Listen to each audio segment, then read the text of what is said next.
Я приветствую вас, дорогие друзья, уважаемые гости и подписчики моего канала. Юрий Воскресенский на связи прямо сейчас, эксперт из Беларуси. Юрий, приветствую вас. Здравствуйте, Александр. Здравствуйте, дорогие зрители, слушатели. Юрий, начать наш разговор я предлагаю с Беларуси. Да? Оказывается, большая сделка предлагается Трампом, об этом рассказывает Лукашенко, фигурирует в его заявлениях некий рудник за 3 миллиарда, но, говорит, цена может быть больше. Вообще американцы такие сделочники, что хотят все задарма. Ну, то есть по дешевке. Реальных денег платить не хотят, больших денег, ну, это сетуют на это Лукашенко сам. Но в процессе вот этих переговоров с Коулом, который представляет Трампа и приехал в Минск, фигурировал и Ближний Восток, и Украина. Чего больше было в этой встрече? Двухсторонних белорусско-американских отношений, разговоров о конфигурации урегулирования, что, как вам известно, да, ответили, есть уже какая-то обратная реакция. Лукашенко же предложил какой-то путь по решению на Ближнем Востоке. И правда ли, что за кулисами вот этой встречи Кремль? Спасибо за ваш вопрос. Сначала хотел бы поблагодарить зрителей. Наши крайних два выпуска собрали больше 330 тысяч просмотров. И это несмотря на всяческие блокировки в интернетах. Значит, касаемо приезда американской делегации, к слову, это был 4-й приезд в Республику Беларусь, действительно в рамках этой большой сделки обсуждается ряд направлений, по которым можно посотрудничать. И если кто-то нас будет критиковать за то, что мы с ними контактируем, то мы сейчас сразу вспомним и дух Анкориджа, да, и доску от серфинга во Флориде, да, на которой раскатывал представитель российских государственных структур. И вспомним бесконечные переговоры в Женеве, столице недружественного государства. Поэтому мы тоже имеем право на проведение суверенной своей внешней политики. Это первый момент. Ну а второй, естественно, дорогие друзья, все эти действия согласованы с Российской Федерацией. Потому что у нас единый трек. Так вот вышло, и мы этим очень довольны. Единый внешнеполитический трек. Поэтому никакой ревности здесь не надо, потому что у нас там присутствуют в комментариях так называемые хранители, которые боятся, что Беларусь кто-то там уведет от России. Беларусь никто от России не уведет, потому что президент Лукашенко выражает волю всего белорусского народа и всего белорусского политического класса. Вы знаете, что белорусы были всегда, есть и будут поддерживать нашу братскую Российскую Федерацию. Теперь касаемо сути этого трека. Некоторые, особенно представители такой либеральной демократической общественности, они не понимают суть этого трека и думают, что, значит, Коул приехал освобождать так называемых политзаключенных. Естественно, политзаключенные им абсолютно безразличны, так же, как им безразличны 175 девочек и учителей в школе в Минабе или 75 тысяч убитых жителей Газа. Тем более им абсолютно безразличны 250 белорусских так называемых политзаключенных. Это приправа. Приправка для общественности в том блюде, что готовится, в том борще, который варится на плите в Госдепе. Это приправка для того, чтобы, если кто-то предъявит, а что ж вы с белорусами переговариваетесь? Ведь им также там предъявляют. Как нам здесь особо бдительные граждане говорят, а зачем вы с американцами общаетесь? Так и там задают такие вопросы, зачем вы вот общаетесь с Республикой Беларусь, которая является фактически проводником политики Российской Федерации. Так вот, так называемая тема политзаключенных – это абсолютно дымовая завеса. Основной вопрос – это экономические возможности взаимодействия. Политические вопросы тоже обсуждались, но они касаемые прежде всего ситуации на Ближнем Востоке, ситуации с российско-украинской войной. При этом президент Лукашенко четко с порога сказал сразу американской делегации, и каждый раз он повторяет это трижды и публично, вопросы, связанные с Российской Федерацией, с Китаем, если только будут обсуждаться попытки как-то отвернуться от наших друзей, союзников и братьев, разговоры моментально прекращаются. Да и встретил, как Лукашенко Коула на этой публичной нарезке, было видно. Коул заходит, и Лукашенко говорит: давайте обсудим, что происходит на Ближнем Востоке, потому что вы сейчас воюете против наших хороших друзей.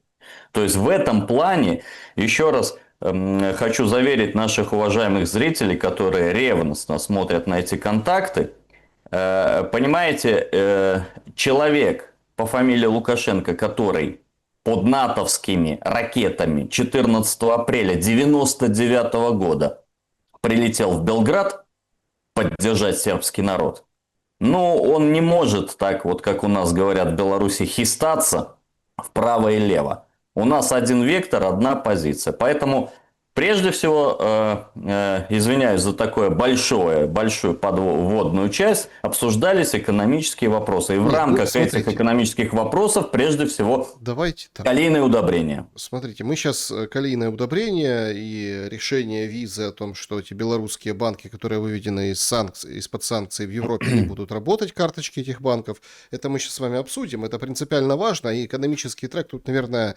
играет главенствующую роль. И глупо было бы, давайте честно, ситуация в Ормузском проливе и ситуация с ударами, которые продолжаются до сих пор, хоть Трамп уже всех победил, и его, скажем так, общение с Европой по этому поводу, да, призывы помочь, и, в общем, разочарование в НАТО, признание, что это бумажный тигр, ведь это все имеет прямые практические последствия.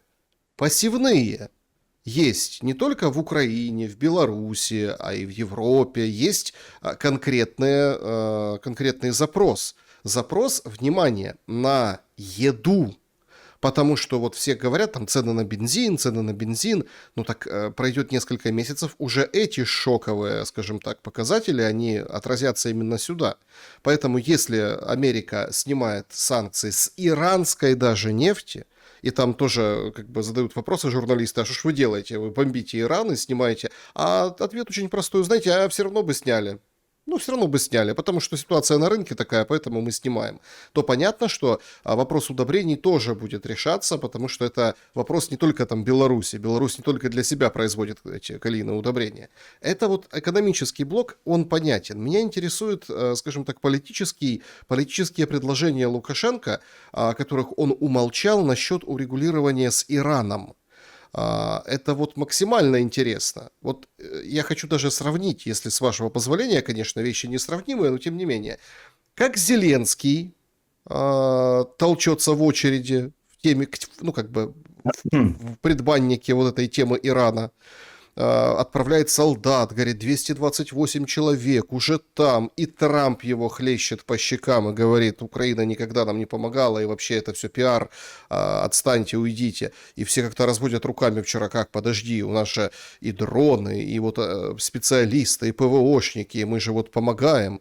Но Трамп не видит этой помощи. Да? То есть Зеленский как мантру повторяет: дрон-дил, дрон-дил, дрон-дил, давайте. То есть он пхнется в Америку с дроновой сделкой, а Америка сама идет к Беларуси со сделкой экономической и обсуждает с Белоруссией, получается, некую идею, как там чего-то, или как предложение от Лукашенко, как все разрулить наилучшим способом. О чем речь в конкретном кейсе? Сравнить, если Зеленского и Лукашенко, и в чем суть предложений, как вы думаете?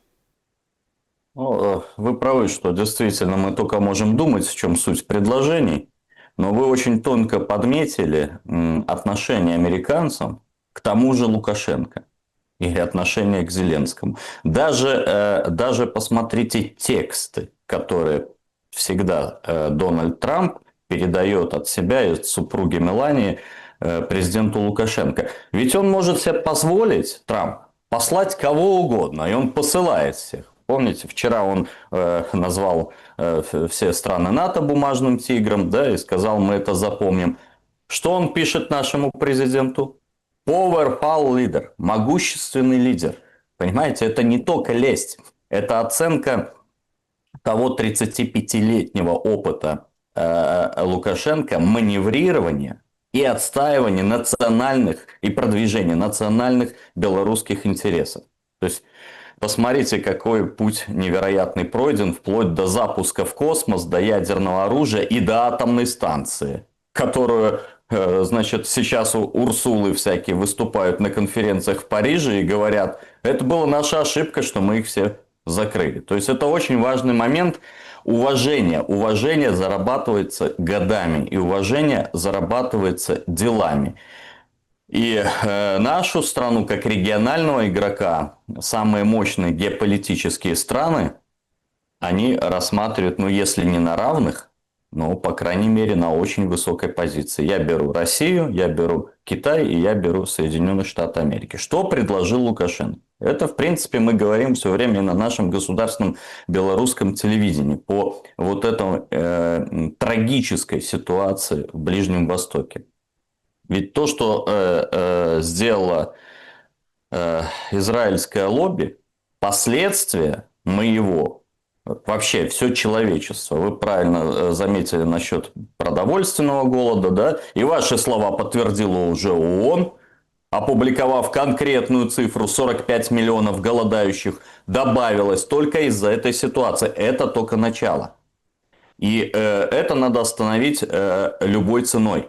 И в том числе мы поэтому обращаемся и общаемся с американцами, вместо того, чтобы надуть губки или там, послать их, выгнать из Минска, для того, чтобы донести через человека, который всегда был рядом с Трампом, это его адвокат в самые тяжелые времена, что нельзя туда дальше лезть, надо прекратить военные действия, объявить себя победителем и текать из этого региона. Потому что то, что будет дальше, ну, дальше будут ягодки. Кстати, наши пользователи последние 2 выпуска спрашивали, где там картины от дочки, да, вот нарисовала новую, вот я покажу ее. Так слушайте, я подумал, это же вот на Нетаньяху похоже, змеюка. А это израильское лобби, о котором писал Миршмайер в своей знаменитой книге «Израильское лобби». Кстати, обязательно закажите, прочитайте ее. Книгу профессора Чикагского университета Миршмайера. Вот. Может, я уже слишком политически озабочен, но это, по-моему, чистый Нетаньяхо. Так вот, возвращаясь к кровавой Нетаньяхе. Вы знаете, что некоторое время назад шиитский аятолла, да, значит, Аль-Систани, издал соответствующую фетву о коллективном джихаде. Но по правилам джихада он не может реализовываться в священный для мусульман месяц Рамадан во время поста. Вчера священный месяц мусульман закончился, а фетву никто не отменял. Я напомню, в прошлый раз, когда иракские шииты боролись с Аль-Каидой, и их аятолла призвал мобилизовываться, под эту мобилизацию, Александр и уважаемые зрители, подписалось 4 миллиона человек. Они сейчас составляют основу сил иракской самообороны территориальной. Так вот, уважаемый аятолла Али Систани, а он остался самым влиятельным. Их было 2. Али Хамейни, иранский, и Али Систани, иракский. Ну, в Ираке традиционно же все находятся, все самые святые места для шиитов. Они все находятся практически 90% в Ираке.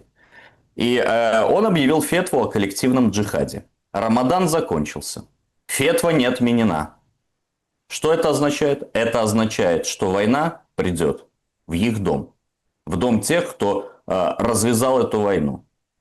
Израиль прежде всего и, к сожалению, Трамп, которого у нас похитило это израильское и глобалистское лобби. Поэтому Лукашенко в этих предложениях, конечно же, настаивал на немедленном прекращении огня, потому что последствия от продолжения вот этой операции, мы знаем, что американцы, несмотря на то, что отрицают сухопутку, они готовятся к сухопутной операции, у них варианта другого нет по всем канонам, значит, военным. Несмотря на это. Так вот, эти последствия будут тяжелее в 10 раз, чем последствия от российско-украинской войны. В 10 раз. Плюс вот эта фетва Али Систани перенесет войну, к сожалению, на их территорию, на территорию зачинщиков вот этого всего мракобесия. Я уже не говорю про экономические последствия для Катара, да.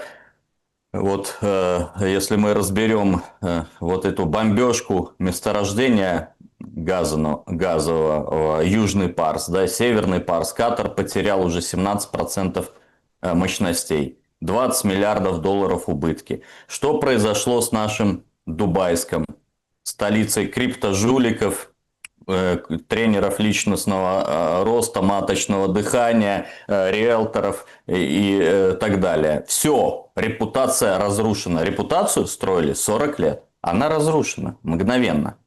Я не говорю про последствия для всего мира, связанные с продуктами питаниями, да, с нефтью, газом. И вот в этом пакете большом, который мы предложили американцам, есть и предложение по продаже калийных и азотных удобрений. Ну, условно говоря, наши добрые соседи в виде балтийских тигров, Литва, Латвия, да, Польша, они сказали, что а нам все равно, что там Трамп подпишет, мы белорусские удобрения не пропустим. Ну, белорусские они не пропустят. А американские удобрения с американского рудника выстроится вдоль красной дорожки, вплоть до Клайпедского порта. Лично Науседа будет честь отдавать. Вы Поэтому мы... как относитесь, это очень интересный, кстати, момент, к сообщению, причем такому достаточно сенсационному. Салем Аль-Джахури, это оманский, скажем так, журналист, как это, Лом принято говорить, он говорит, что Трамп требует от стран Персидского залива 5 триллионов на продолжение войны с Ираном. По словам этого Салема, значит, страны залива хотят, чтобы война продолжалась, они должны заплатить 5 триллионов. Да? Если же они хотят прекращения войны, прямо сейчас, 2,5 триллиона. Если даже предположить, что такие предложения идут и исходят из, скажем так, из Соединенных Штатов Америки, от председателя Совета мира, то это абсолютно меняет полностью расклад того, что делает Трамп в Иране. Это, понимаете, сейчас вокруг этой хайповой, безусловно, и кликабельной темы все, кому не лень, пытаются заработать какие-то очки. Вот вспомните, буквально вчера желтое бульварное издание Axios и желтое бульварное издание New York Times написало, что, дескать, Дмитриев предлагал сделку Трампу, вы не помогаете Украине, мы не помогаем Ирану. Ну, Дмитриев тут же написал одним коротким, емким словом, что фейк, 100%. Так вот и в этом случае, уж если и Трамп что-то предлагал руководителям персидских монархий, или руководители персидских монархий предлагали что-то Трампу, то поверьте, вот этот, как его вы назвали по фамилии, мужичок, он узнает об этом последним, наряду с нами. То есть такие вопросы не обсуждаются публично. И даже в широком кругу, и даже в узком кругу. Они обсуждаются только тет-а-тет. Тет-а-тет еще ни одной встречи не было между Трампом и руководителями персидских монархий.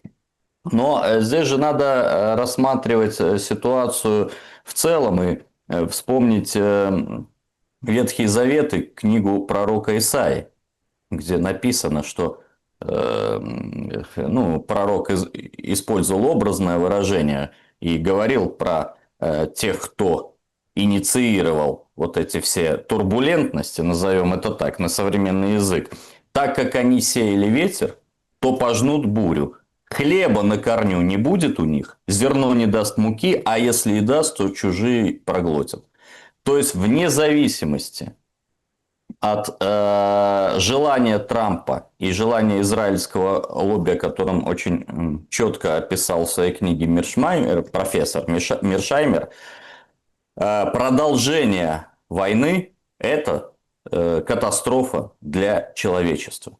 Уже сейчас цены на нефть, на газ, да, вот я смотрел сегодняшние показатели. Вчера вообще были шоковые цены, позавчера, в четверг, на ТТФ Роттердамской газ достиг 850 долларов за кубический метр. Сегодня чуть припал к выходным 730 долларов за кубический метр. В то время как 28 февраля котировался 390 долларов. 390 долларов. Это только начало. Вот. Та же история по нефти, та же история по беженцам. Тут мы вспоминаем снова Фетву. Какое количество сейчас будет, к сожалению, людей, которые прислушаются к этой фетве. И пострадают, естественно, как всегда, мирные, ни в чем не повинные люди с стороны даже инициаторов, правительства инициаторов вот этой катастрофы. Поэтому, если Трамп действительно продолжит эту военную операцию в виде ограниченной сухопутной, мы знаем их планы. То есть, они хотят сейчас взять под контроль остров Харк и хотят взять под контроль не весь Иран. Весь Иран они не возьмут под контроль. Они уже брали под контроль весь Афганистан. Посидели 20 лет, потратили от 3 до 7 триллионов. По разным оценкам, убитых от 20 и раненых до 20 тысяч военных. Да? В результате режим талибов сменил режим талибов. Вот. А это Афганистан. А высокотехнологический, скажем так, достаточно технологический, 100-миллионный почти Иран. На 1 февраля там проживало 26 года 93 миллиона. Но этого им вообще не по зубам. Но они могут взять побережье Ормузского пролива. Взять с отсутствием понимания, что современная война – это война дронов. И даже если они высадятся на вот этом кусочке территории, то их скинут в море. В любом случае. В любом случае. Им надо более широкий какой-то плацдарм обеспечить. А для этого надо широкомасштабная операция. И вот эти 2500 морских пехотинцев и ВДВшников с 82-й дивизии им не помогут. Надо десятки тысяч человек, чтобы попытаться даже дойти до серединного Ирана. Вот что мы имеем. При этом Трамп и уходить не хочет, потому что на него давит очень сильно израильское лобби, которое его похитило у нас. Он же был нормальный вменяемый человек. Говорил год назад абсолютно здравые вещи. Но кто его похитил и почему они смогли похитить? Потому что это самые близкие. Его зять, да? И его дочь Иванка. Она тоже стала иудейкой-ортодоксом. Вот, приняла, так сказать, заняла эту позицию. Поэтому, естественно, семья, она, наверное, более влиятельная, чем другие, в том числе маговские советники и союзники. Посмотрите, как его команда мага разбежалась. Такера скоро признают иноагентом. Кент уже не Кент. Уже не Кент, да, уже не Кент ему, и на него уголовное дело угрожают. То же самое, значит, по всем другим его соратникам. Поэтому мы сейчас находимся в очень сложной ситуации, потому что от нас, от них зависит и наша с вами жизнь. То вот есть мы давайте об этом только-только, поговорим.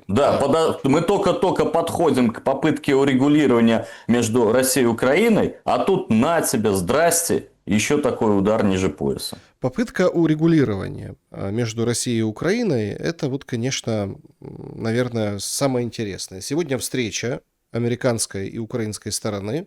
Уже читались, что уже в Майами Буданов, там, Кислица, делегация. Значит, Песков подтверждает, что это без России, то есть это не туда. Действительно, Дмитриев сообщил, что это фейк, о том, что, ну, мол, предлагалось через него Дмитриева, давайте вы не даете разведданные Украине, а мы не даем Ирану. То есть это как бы инсинуация, это вы упомянули. Но тут же интересен другой момент. По сути, о чем могут быть эти переговоры и почему они в таком двухстороннем формате? Мы уперлись на таких, ну, там, 2,5-3 темах. Вчера, кстати, представитель при ООН американский говорит, там буквально пара пунктов осталось, и, в принципе, все. И вот они, скажем так, пиздилошные пирожки, понимаете? Так вот, это вывод войск из Донбасса, это, понятное дело, скажем так, выборы внезапно, потому что вчера разразилась, скажем так, тайм материалом о том, простите, а что у нас с выборами? И одни говорят, что нет, ничего не будет, а другие говорят, так нет, подождите, выборы это прям очень важно для американцев в контексте этих переговоров. Это гарантии безопасности, понятное дело, да, обустройство архитектуры этой безопасности в дальнейшем. Ну и, в общем-то, как бы выход на какое-то подписание, какой-то... Кто с кем будет подписывать? Россия, говорит, пост Медведева, все помнят, пару дней назад, говорит, не будем мы подписывать ничего с Зеленским. А тогда с кем? А тогда как это будет имплементировано? В общем, много вопросов. Казалось бы, пунктов 3, 2, 3, то есть таких принципиальных, а вопросов много. Как вы думаете, насколько вот эта встреча, этот контакт двухсторонний сегодня, который произойдет, будет решающим в этом окне возможностей для достижения каких-то договоренностей, которые я всем подчеркиваю всегда на каждом эфире, не закрылась. Не закрылась. Эта пауза, которая там, о которой все говорят, эта пауза, она даже не вынужденная. Ну, то есть, это просто пауза. Иран все приплетают. Конечно, это действительно шок мировой, мы это обсудили в первой части программы. Но какие шансы на то, что вот эти пункты будут разрешены сегодня между американцами и украинцами? Нулевые. Нулевые шансы. Потому что Зеленский занимает специфическую позицию, не хочет идти ни на какие компромиссы. Я его понимаю. С точки зрения политики он будет смертник. Ему же сразу зададут вопрос, такой, который мы говорили все эти годы. Так а зачем ты тогда убивал людей? Зачем ты ложил своих парней и чужих тоже?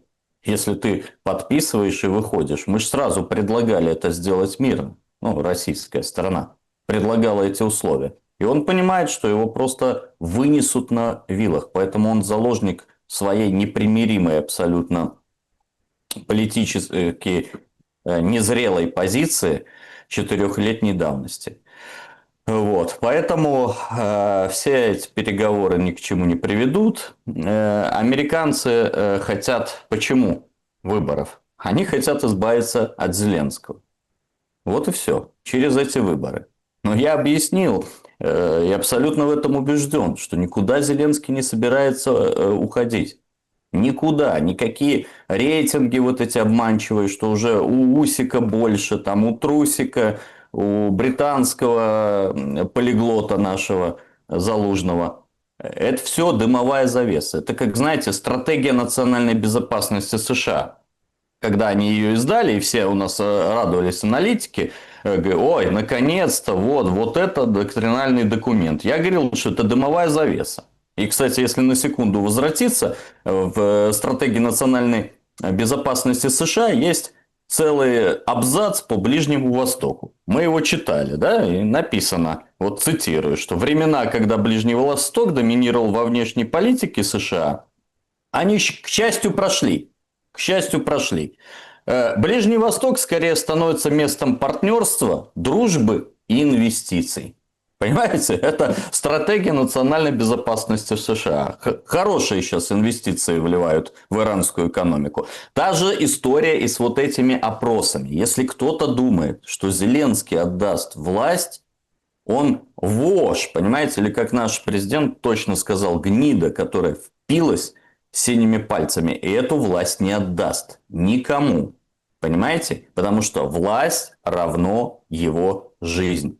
Он сделал столько за свою политическую карьеру преступлений недолгую, что даже самые упоротые украинские националисты, они будут просто вынуждены его осудить в лучшем случае к пожизненному сроку, когда даже Миндич заговорит и все его подельники.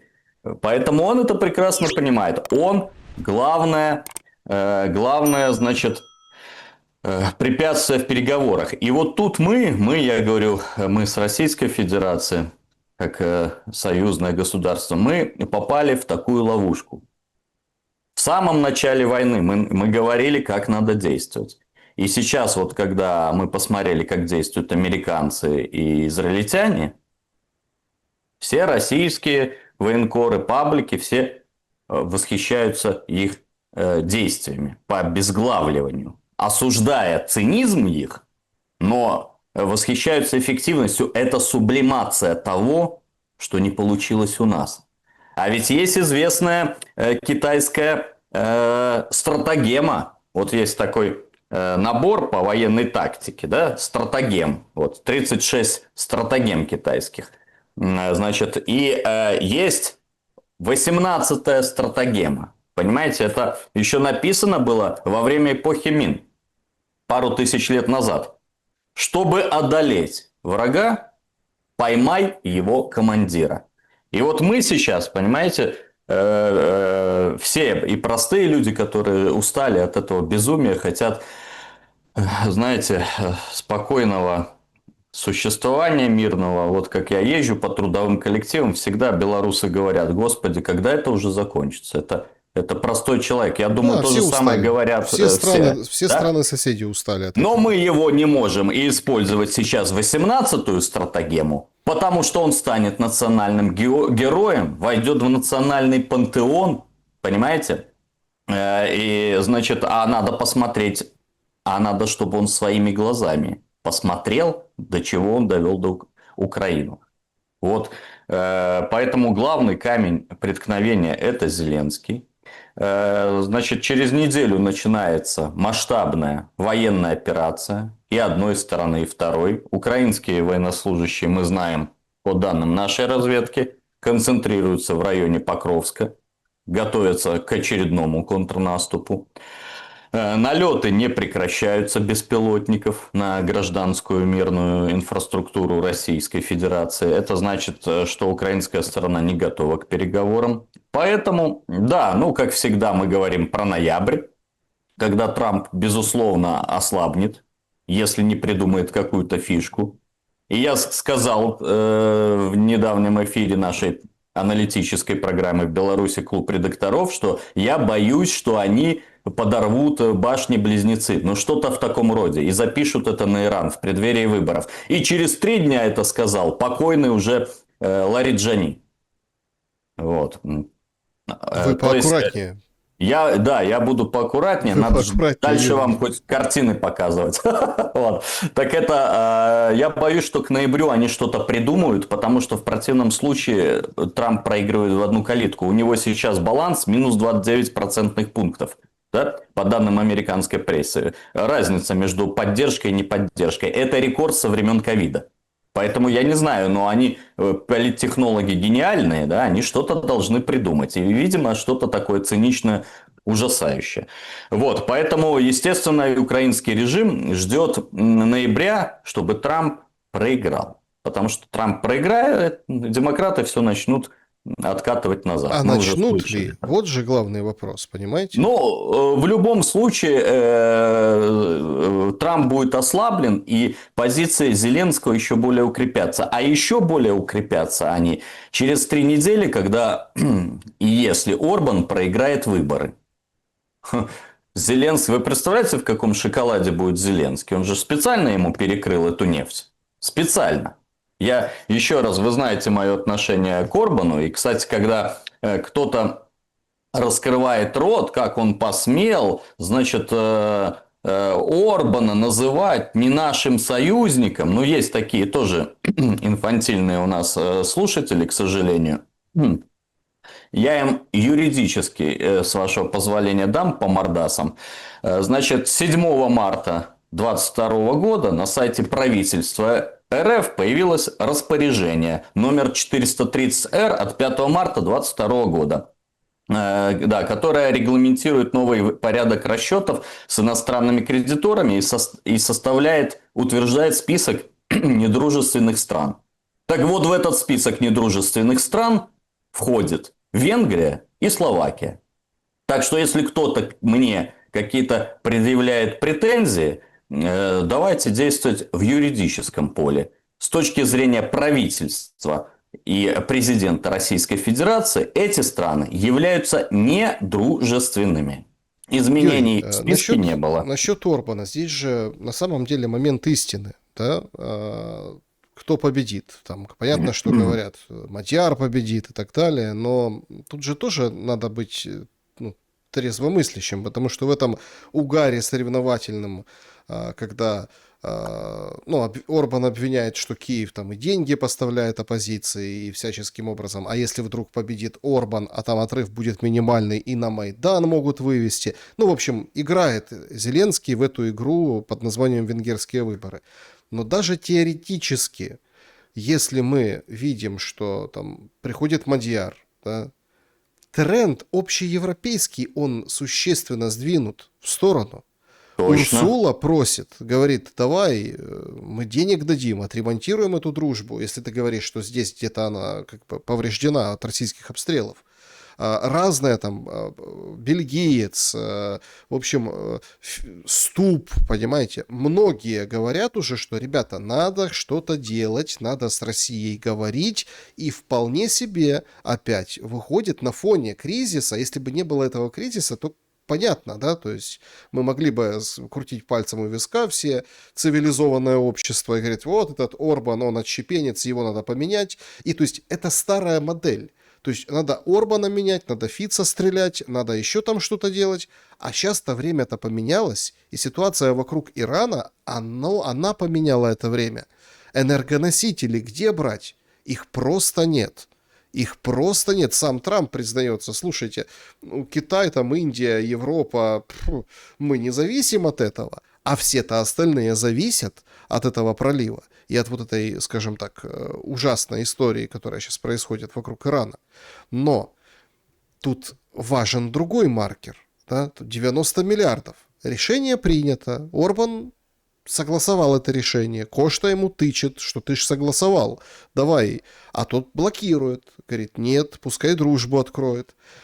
Но дружба дружбой, а северные потоки врозь. Сейчас уже вовсю говорят о том, что, помните, это старая идея, что продать американцу Северный поток, и американец как бы будет качать российский газ через Северные потоки, потому что благосостояние Европы придется спасать. И это начинает доходить уже до всех, ну, разве что кроме Кая Каллас. Да, вы правильно сказали. И, кстати, касаемо Орбана, вот смотрите, дружба, да, а денежки, интересы врозь. Смотрите, как он сказал. Я подпишу все, что надо, когда они запустят нефть. О, какой у нас союзничек. То есть, если нефть ему дадут, он даст деньги на убийство русских людей. Понимаете? Вот замечательный союзничек. Поэтому в кейсе с Венгрией, с моей точки зрения, наоборот, надо связаться лучше с Мадьяром, потому что, скорее всего, он его сменит в апреле. А мы делаем ставку на Орбана, как когда-то на Януковича. Помните? Еще и дали ему 3 миллиарда. Вместо того, чтобы заменить на какого-то другого пророссийского или, скажем так, проукраинского политика, но который нацелен на дружбу с Россией, с Беларусью, мы ставили все время ставку на Януковича, которого ненавидела вся Украина в последние годы. Понимаете? Ну так сложилось. Та же история с Орбаном. Наоборот, с Мадьяром надо встретиться. Но я к чему говорю вообще про эти выборы? Ни для России ничего не изменится. Вот что останется Орбан, что не останется. А я думаю, что все-таки Мадьяр его сменит. Они как голосовали против России, так и будут голосовать. Ни для Украины ничего не изменится. Но Зеленский просто встал в позу, он хочет немножко поиграть в такого глобального лидера, который уже управляет целыми трендами. Да? Но для него тоже ничего не изменится, потому что ему все равно дадут эти 90 миллиардов. Понимаете? Они же сказали, мы обойдем это вето Орбана. Обойдем. Поэтому, но в целом вопрос надо ставить действительно шире. Что дальше делать и как дальше жить? И вы будете жить очень плохо, вы это европейцы, пока не вернетесь к трубопроводному российскому газу. Если, конечно, Россия вам даст за все, что вы сделали для России.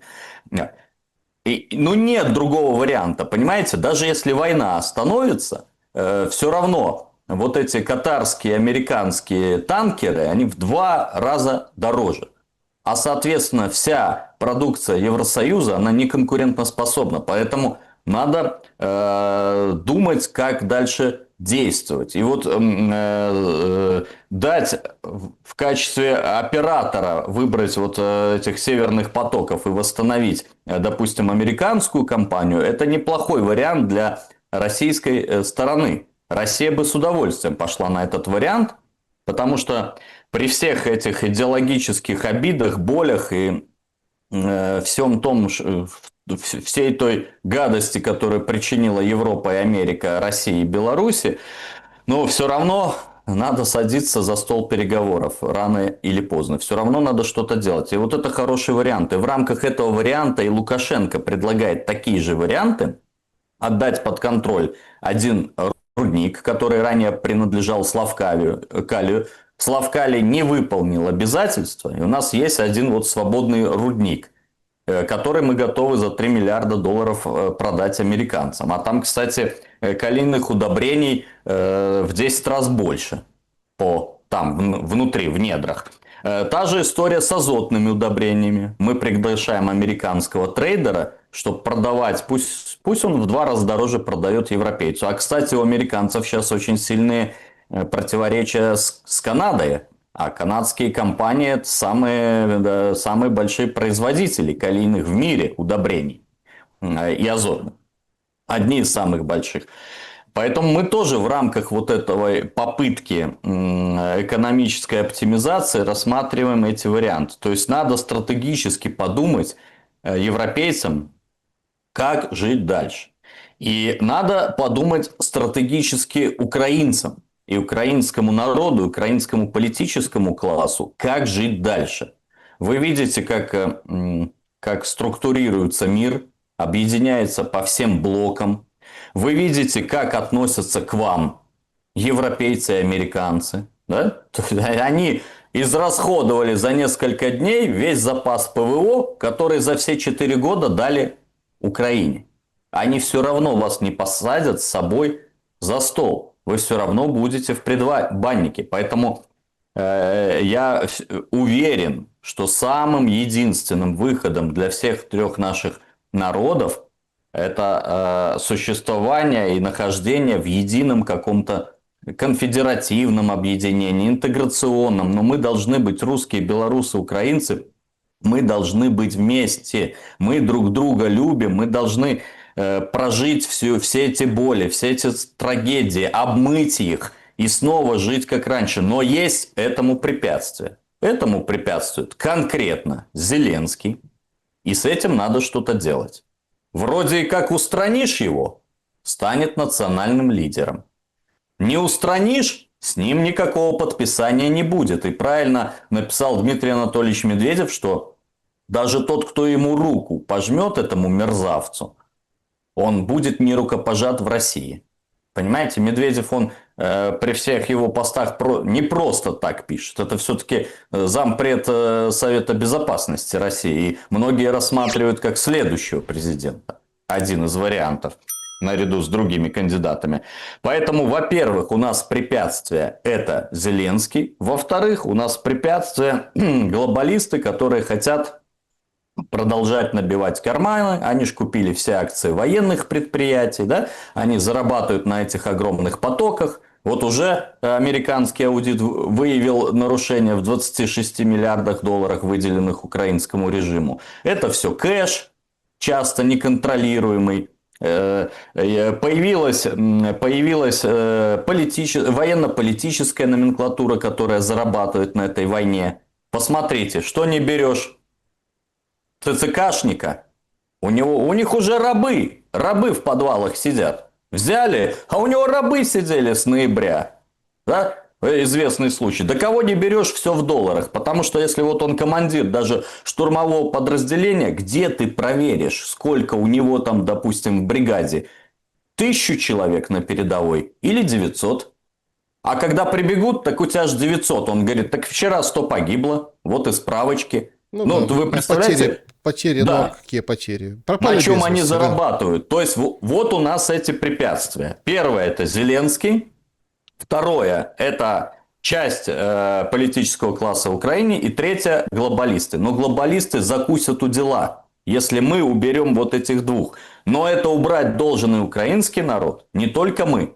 Мы, к сожалению, вместе с русской армией сил не имеем, чтобы всех их ликвидировать. Должен, потеплеет вот, и должен народ, как я понимаю, выходить на улицу, требовать мира, чтобы изнутри подталкивать эту власть к подписанию соответствующих соглашений. Ну, а ведь это- эти соглашения наиболее выгодны для Украины. Это Путин очень пошел спорный- навстречу. спорный Просто момент. уйдите с Донбасса. Подталкивать Или я не людей. прав?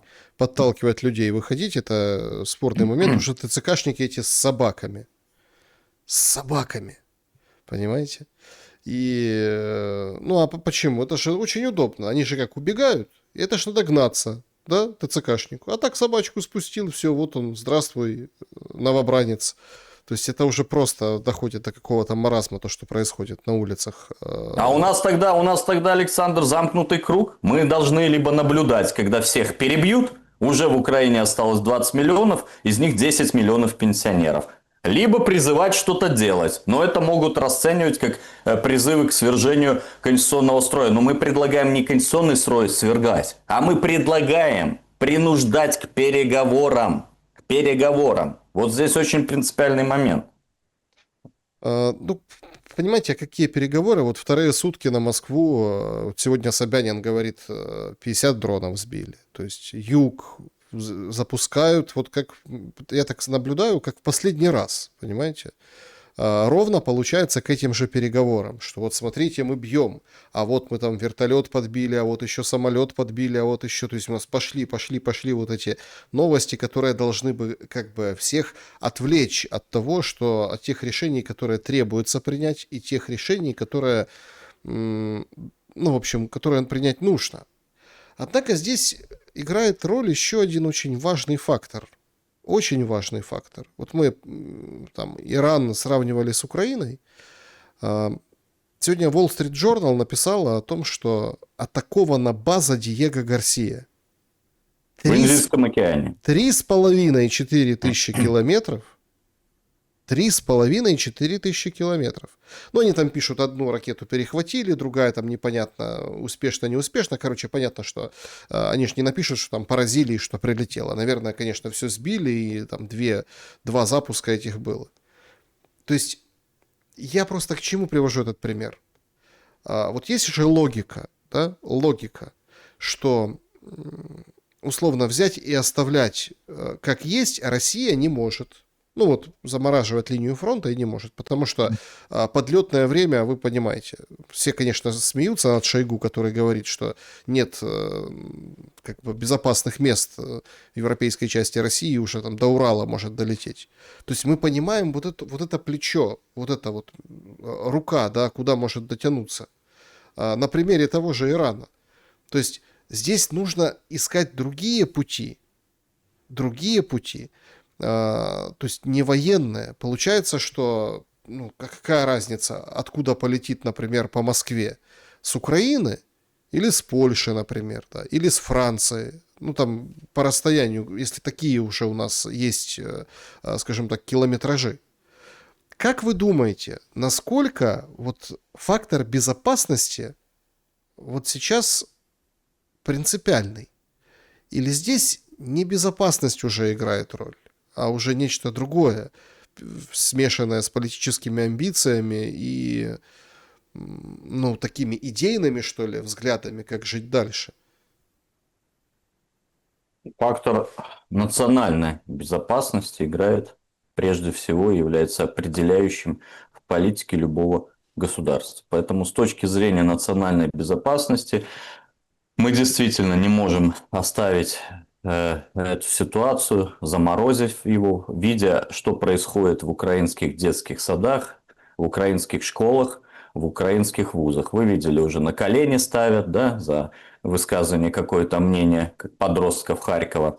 То есть здесь вопрос связан с тем, что конкретно в Украине находится у власти античеловеческий режим. Поэтому я более даже того скажу, даже когда мы выйдем на границы регионов Российской Федерации, новых регионов, это тоже не будет гарантировать, что не будут дроны лететь. Понимаете? То есть мы должны полностью демонтировать этот режим, либо убедить украинский политический класс в том, что продолжение войны будет стоить для них очень дорого. А для этого, кстати, в том числе надо использовать 18-ю стратегему китайскую. Резать командиров. Вот, оставлять без головы. Потому что следующие головы, они не будут такими дерзкими и наглыми. И будут следить за своими словами. Не так, как Федоров тут раскидываться тысячами, министр обороны Украины, да, раскидываться тысячами убитых жизней, да, там, мы там в день будем убивать или в месяц 50 тысяч русских людей. Вот, поэтому с точки зрения национальной безопасности у нас тоже очень серьезная ситуация, потому что режим в Украине монополизирован людьми, которые не хотят жить в мире и хотят продолжать свою человеконенавистническую политику. Это касается всего: и веры, и языка, и книг, и собственных граждан. Та же история в Европе. В Европе элита вообще полностью деградирована. Полностью. Вы посмотрите на этих людей. Ну, таких людей, управленцев, мы не наблюдали вообще за всю тысячелетнюю историю Европы. Это полностью деградация поколения, которое выросло на соросовских вот этих кружках, грантах. Вот, значит, почему поэтому Путин и ведет переговоры с американцами? Потому что если вот три геополитических главных игрока, Китай, Россия и США, договорятся, поделят снова, вернутся вот к новой Ялте, поделят сферы влияния, то и вот эти лимитрофы, вот эти Урсулы и вот эти Зеленские, они будут действовать в рамках этой парадигмы. Если не договорятся, это продолжение хаоса. Это значит, еще 10-20 лет будет весь хаос. Вот в чем самая главная задача контакта с американцами. Если американцы захотят их остановить, они остановят. Если они скажут: вот эта территория России, влияние, это территория наша, это территория Китая, мы вернемся к многополярному миру. Когда был мир многополярный, у нас не было такой степени интенсивности войн и конфликтов. Понимаете? Сейчас мир однополярный. А еще хуже, он может вообще стать без полюсов. Вообще погрузиться в полную анархию. Это будет еще хуже. Поэтому вот в такие мы турбулентные времена, значит, живем. Но мы должны сохранять надежду на лучшее. Мы должны верить в том, что должно же все-таки все это все прекратиться. И мы должны думать потом, ведь эфиры и все медиаканалы захлестнут огромное количество передач с темами, как мы будем жить дальше вместе.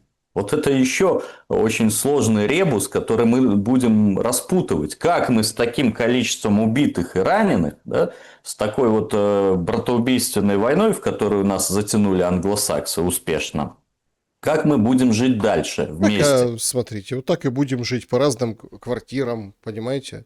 У вас, например, в Беларуси и Макс, и Телеграм, в Украине Телеграм, в России только Макс. Ну и все, и как бы так и нормально, понимаете? Ну, значит, мы потеряем конкурентоспособность, значит, мы ухудшим качество жизни наших граждан, значит, мы в геополитическом плане с нами не будет никто считаться. Я все-таки надеюсь, что элиты, правящий класс наших трех стран, государств, ну, пусть не сейчас, пусть через 10, пусть через 20 лет, но это я уже стратегическую картину вижу, но придут к мнению, что мы должны быть вместе. Это должно быть единое пространство, у нас единая вера, нам нечего делить, у нас три похожих языка, у нас идентичный менталитет, мы даже воюем. Так же украинцы воюют как русские, а русские как украинцы. Поэтому наблюдаем, смотрим за тем, что будет. Будет что? Значит, контрнаступ украинских войск, наступление российских войск на широчайшем участке фронта. Значит, Орбан проиграет выборы. Значит, Трамп, наверное, будет отползать от Ирана. Ну, если он приползет к острову и к проливу Ормузскому, это будет вообще мировая катастрофа.